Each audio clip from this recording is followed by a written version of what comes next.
councillors. We now move to item 10, motions from councillors. And at this point, I should make the Chamber aware that I've been asked to submit a matter of urgent business. And I think this is the point. Normally I'd take that at urgent business, but I think since the urgent business itself is a motion from a council, I think this is the appropriate point to take it.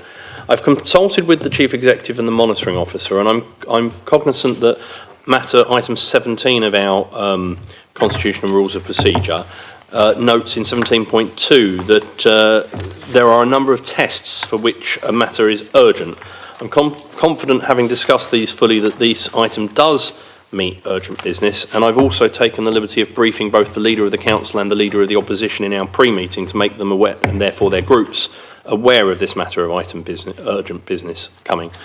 So that being said, it's Councillor Gunn that's asked me to put this item of urgent business on. Can I hand over to you to introduce the item, to formally propose what you're moving? I'll get a seconder and then hand over to you to speak.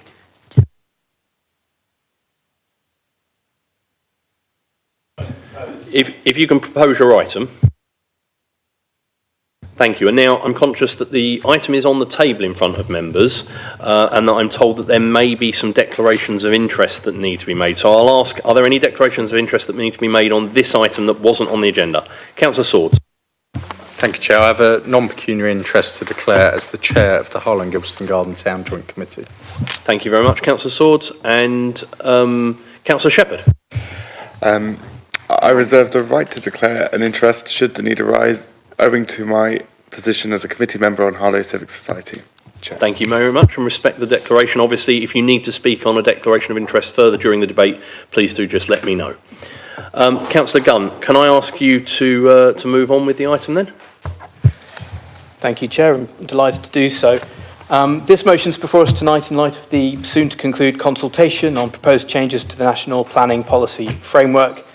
I'm sure all councillors will be aware the new Labour government has set an ambition to significantly increase house building across the country, alongside other changes to the planning laws under which councils like Harlow must comply. The prospective impact on us, and importantly our neighbours, is set out in the motion. Harlow's future mandatory housing targets remain to be confirmed, but it does appear there will be pressure on all local councils outside London to do all they can to increase the scale of house building. Given the nature of our tight district boundaries, this will be difficult for Harlow, and under a revived duty to cooperate, we will also need to be open-eyed about the pressures being applied to neighbouring authorities and what this may mean for the choices this council and this administration face in the near future. Just to be clear, this isn't a NIMBY manifesto, nor pragmatically would it be of any use if it was. This council, under a previous administration, has already inextricably signed itself up to new housing, transformative in scale, through the Garden Town Initiative and through its own 2020 local plan. Moreover, much that we would want to see in Harlow is being made possible through the Garden Town Initiative, from investment in our transport infrastructure and through to the regeneration of the town centre that is underway. Further, I do think many of us will recognise that more housing is needed locally as well as nationally. As ward councillors, I'm sure we've all come across people struggling to find, let alone afford, the right kind of housing here in what is their hometown. It's already the case that Harlow Council is building new social housing, paid for in part by the proceeds of new housing development. However, nor is the motion a carte blanche for developers, quite the opposite. And I've spoken to fellow councillors from across the political divide and representing all parts of our district, all with similar concerns about the pressures the growth of Harlow will place on it, and that's before considering the new government's intentions to increase the pace and scale of that growth. We must, I think, be firm on demanding that all new infrastructure we will need is in place if we are to grow as planned. So there is a pressing need, Chair, for Harlow Council to speak up about these pressures, including to central government through this NPPF consultation, and to demonstrate as well to our residents that we are fighting on their behalf, even if it is within constraints placed upon us by changes to national policy and previous decisions that have been taken more locally. So this motion, I hope, will give us the basis to do just that, with a clear and, I hope, unified voice.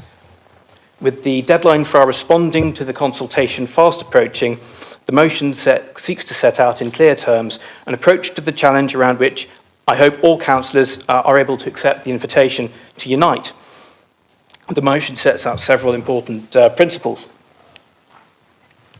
For example, demanding new infrastructure our town will need, including the new hospital, relocation, delivering regeneration of our town centre and the economic growth that our residents desperately wish to see, continuing to invest in our town's cultural assets and economy, making responding to climate change central, and drawing a red line over building houses on our green spaces. Most importantly, even when faced with unenviable choices, and we should expect to face those choices at this stage, delivering the changes to our town current Harlow residents want to see should be central to what we're about. So I welcome debate on the motion, but sincerely hope it's one we can all unite behind. Thank you, Chair. Thank you, Councillor Gunn. And I turn to our seconder. Do you wish to speak at this moment, or no? Okay. Is there any debate in the chamber? No? In which case I'll go back to our seconder. You've reserved your right. There's no one else wishing to speak. Do you wish to speak? Councillor Gunn, do you wish to sum up the debate? In which case we'll move to the vote. Do we need a vote, or is that agreed? Agreed. Thank you. That's simple.